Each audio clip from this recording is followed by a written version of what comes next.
transfer portal is basically college football's new way of free agency. A ridiculous amount of players are on the market. Really good ones, too. We've never seen a wave like this in college football before, and it amps up the intensity of a usually pretty quiet offseason around these months after the national championship. With that being said, here are my predicted landing spots for the top available players in the portal. Caleb Williams. This one's pretty obvious. USC, Jaxson Dart just entered the portal. Williams, a day or two beforehand, was at a Rams game in a suite, and then a few hours later, courtside at a Laker game the same night. Pretty much put this one in stone with those two factors combined. This is an obvious choice.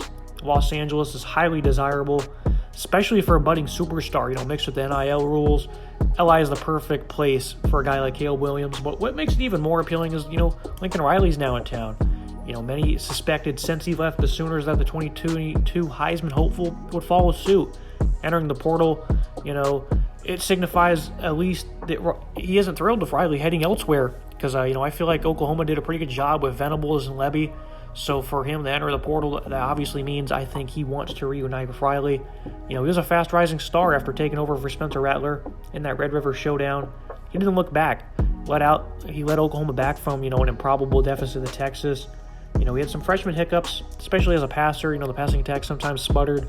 But, the explosive prowess, it was quite clear as a runner and through the air.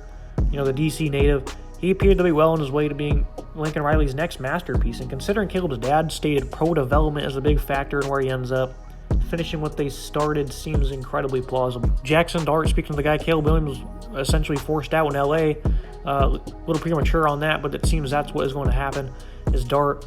He's out, former highly coveted recruit, Gatorade Player of the Year in high school, made some waves as a freshman this year. He was expected to develop into a star at SC in his own right, with or without Lincoln Riley. Dart has the moxie and skills to be a top-notch quarterback at the collegiate level. Put his arm talent on display in the few starts he made in 2021. Him and Keaton Slovis, went back and forth with the job. Dart made some very good plays, though. His first career game against Washington State, his deep ball was phenomenal. He had 4 touchdowns. I think he had 250, 300 yards in that game, where he didn't even expect to get the start. He came in, delivered big time.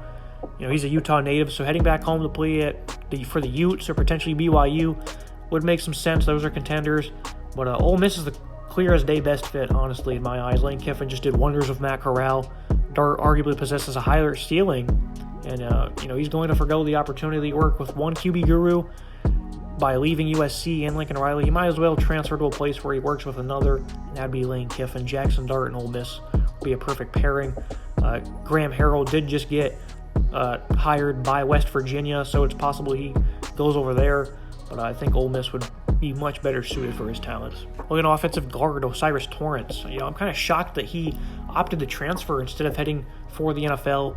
This could benefit him immensely, though, if he indeed follows Billy Nappier to Florida and shows out versus SEC competition, the 6'5", 330-pounder. He's excelled as a run blocker during his time at Louisiana-Lafayette, and throughout the multiple all-Sun Belt first-team selections, he's driven his draft stock up immensely. His former teammate Robert Hunt, he just went high in the second round. He was the 39th overall pick in the draft to the Dolphins just last year. He flourished himself on the interior ULL, which means Napier's doing good work with this lineman. They had another guy drafted in the 3rd or 4th round too, I believe, Max Mitchell. He's a top 100 prospect right now. Napier's done great work with his linemen. One final season for the Gators, or potentially another high-end Power 5 school. That's likely where he'll end up. If not with Florida, he'll be somewhere else big time where he'll be able to showcase his talents. He could certainly solidify his first-round status this next season. I do predict him going to Florida, but O'Cyrus Torrence, one of the top guys on the block right now. Looking at Mason Brooks, kind of an underrated name here. He's kind of established himself as one of the nation's, or group of five's best tackles, a more underrated on a nationwide standpoint. But in the group of five and the CUSA, he's no stranger to a lot of success. He's gotten a good bit of Power 5 interest since hitting the portal. Texas Tech wasn't initially on that list, but his former offensive coordinator, Zach Kittley, is certainly to come a calling as the Red Raiders. They've made some impressive moves on the coaching front. Only Kittley, but the head coach Joey McGuire as well. Now they're going to look to carry that upside over into the transfer portal, and Brooks would be a pretty good start. He emphasized that his options are wide open, but he also made it quite clear he'd like to come back and play at home. The 6'6", 305-pound guy, He's a Cedar Park native. That's about 5 hours from Lubbock. But I think heading back home and reuniting with the offensive coordinator he just had a lot of success with would be the most logical. Looking at wide receiver, Kobe Hudson, I haven't predicted to go to Tennessee. Hudson was shockingly dismissed from Auburn soon after the bell rung in the new year. I think it was the third or the fourth day of the year. And he got dismissed from the team. He made it abundantly clear he did not want to leave the Tigers. He did throw some shade towards Bryan Harsin. He stated, he's from the North, I'm from the South. He doesn't understand me. So obviously there's some disconnect between the two.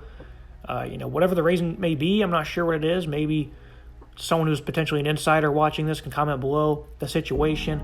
But it doesn't appear whatever's going on will dampen his opportunities in continuing his career elsewhere. There's plenty of connections that allow him to truly explore his avenues. Maybe he goes to Oregon.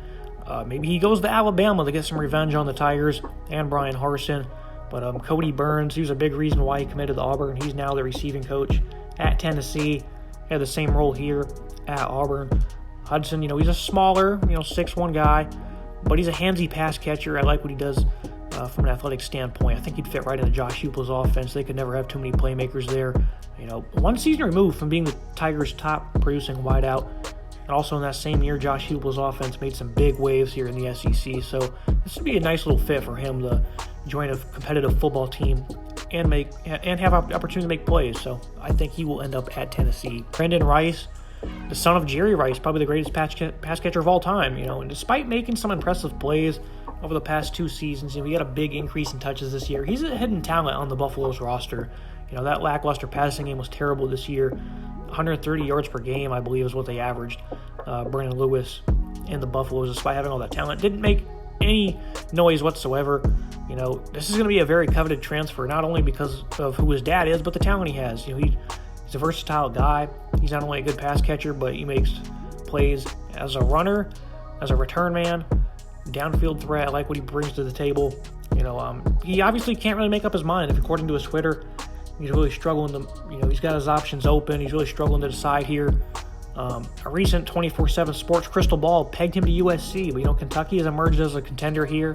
WanDale Robinson, a player with a similar versatile skill set, he just forced. Obviously, Rice is much bigger player than Robinson, but the skill sets are kind of similar. And Will Levis, he has a heck of an arm. I like the talent he brings to the table. I think he's really going to take that next step in 2022. And the Wildcats have already added a few pass catchers. Travion Robinson from Virginia Tech, Taj Harris as well from Syracuse. Securing Rice would certainly give him ample opportunities other than, there's a lot of talent he'd have to try to earn touches around. Well, he would certainly be one of their top 2 pass catchers. I think he could definitely give this passing attack plenty of upside. Seems like a win-win for both. I'd like to see him in blue, even though there's a lot of programs, I think, gunning for him right now. I think Kentucky would be a pretty nice fit.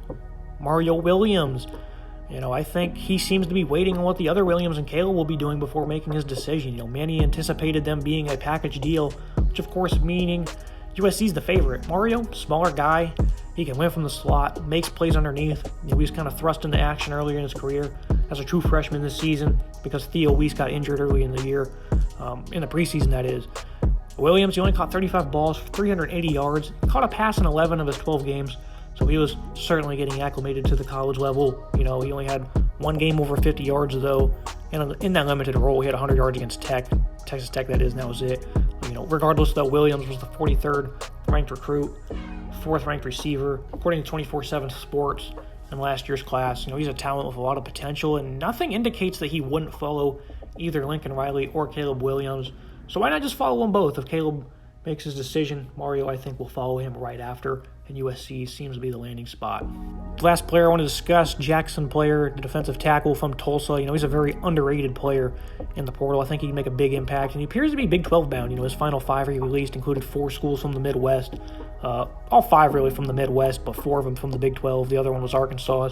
The Tulsa product shined as a run stopper.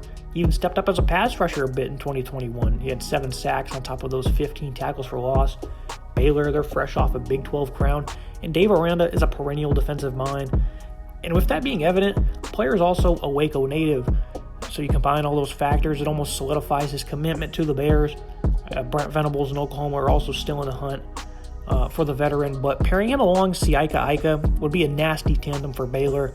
I'm really excited to see I'd be really excited to see that if he ends up with Baylor. Oklahoma, obviously, with Jalen Redmond would be a nice little pairing as well. But a player, I think he's going to have a big year next year if he ends up with Oklahoma or Baylor. Not so much on the other teams that are in running for him, but Baylor or OU seems to be one of those two schools will be the one that lands his services, and I think he'll be a very good player for either of them.